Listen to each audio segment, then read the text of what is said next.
नमस्कार। ये आपकी स्क्रीन पे आ चुकी होगी ये कोट। इसमें लिखा गया है, दुख बुरा नहीं है ना? दुख बुरा नहीं है अगर दुख तुम्हारे जीवन में गहराई ला दे, है ना? और दुख तुम्हारे जीवन में दूसरों के प्रति आत्मीयता ला दे, है ना? इसको समझने की कोशिश करते हैं। क्या कहा जा रहा है इस कोट में कि दुख तो बुरा नहीं है ना? कंडीशन लगी हुई है, इफ, अगर, कब, जब दुख तुम्हारे जीवन में गहराई ला दे। अब गहराई का क्या मतलब है? गहराई का मतलब यह है कि आप सरफेस लेवल पे अब नहीं जी रहे हो। अब आप एक डाइविंग स्किल से आप परिचित हो चुके हो, पानी में आप डाइव कर रहे हो, अब ऊपर नहीं तैर रहे हो, आप गहराई में जा रहे हो, है ना?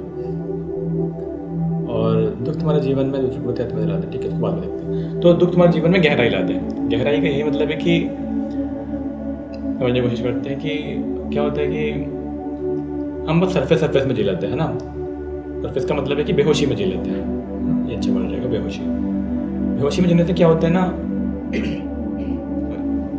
बेहोशी में क्या होता है कि वक्त गुजर जाता है, हमें पता नहीं चलता, और एक दिन हम पाते हैं कि यार सब कुछ खत्म हो गया। हम कब 20 से 60 के 70 के हो गए, है ना?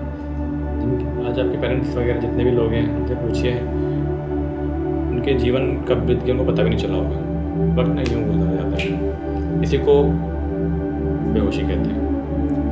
और गहराई का मतलब इसी का जस्ट अपोजिट है कि आप इतने कॉन्शियस हो जाएं कि आप अपने हर एक दिन को बीतता हुआ देख सकें, समझ सकें, अपने हर एक दिन को, और गहराई आएगी तो हर एक क्षण को, हर एक सेकंड को आप बीतता हुआ देख सकें। जिस समय मैंने वीडियो बनानी शुरू की थी ना ये वाली, वो इंसान मर चुका है। सिर्फ अभी आपको कितने सेकंड हुए होंगे इस वीडियो में? जितने देर में वीडियो शुरू हुई, वो जितने जब मैंने आपको नमस्कार बोलना शुरू किया था ना, that me is already dead. और इस समय मैं एकदम राइट नाउ हूँ जो बोल रहा हूँ। और जिस टाइम अब तक ये वीडियो पहुँचेगी ना, उस टाइम तक भी वो बंदा ख़त्म हो चुका होगा, वो कुछ और होगा। इसी को कहते हैं we are continuously growing and continuously dying. हर क्षण हम पैदा भी हो रहे हैं, हर क्षण हम मर भी रहे हैं। तो ये चीज़ तुमको पता नहीं चलती, है ना? वो तो लगता है कि वो तो ये चीज़ ख्याल ही नहीं आती, ना टीवी, ना मीडिया और सोशल मीडिया, ये सब जो कुछ भी है, ये सब कुछ हमको एकदम माइंड को ट्रैप करके रखते हैं।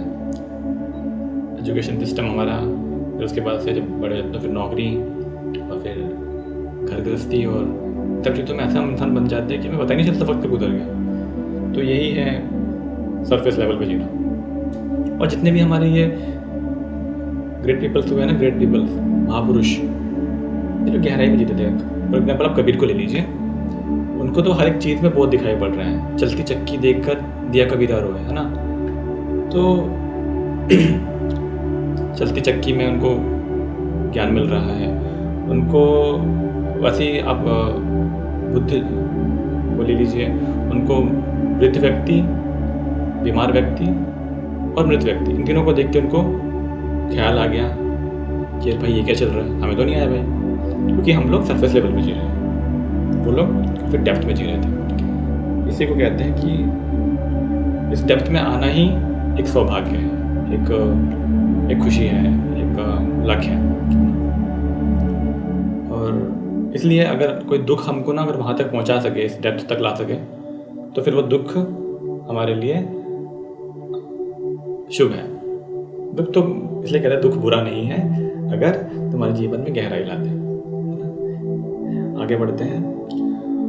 और दुख तुम्हारे जीवन में दूसरों के प्रति आत्मीयता ला दे।